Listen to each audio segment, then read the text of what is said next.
Sri Humayun Kobir, elected from জনতা উন্নয়ন পার্টির chairman Humayun Kabir আসন্ন 2026 বিধানসভা নির্বাচনে তিনি দুটি কেন্দ্র থেকে লড়াই করেছিলেন, একটি রেজুনগর 70, অন্যটি 74 নওদা বিধানসভা। আজকে বিধানসভায় শপথ গ্রহণ অনুষ্ঠানে হুমায়ুন কবির বিধায়ক হিসেবে নওদা 74 নম্বর বিধানসভা থেকে তিনি শপথ গ্রহণ করছেন, সেই চিত্রই আপনাদেরকে তুলে ধরছি। Now may I request honorable member Sri Humayun Kobir, elected from Nauda constituency.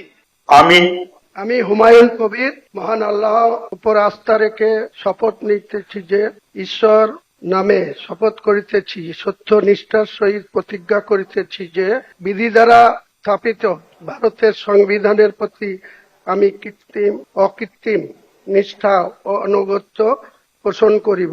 আমি ভারতের সার্বভৌমত্ব ও অখণ্ডতা রক্ষা করিব এবং যে কর্তব্য বার আমি গ্রহণ করিতে উদ্যত হইয়াছি তাহা নিষ্ঠাপূর্বক নির্বাহী করিব।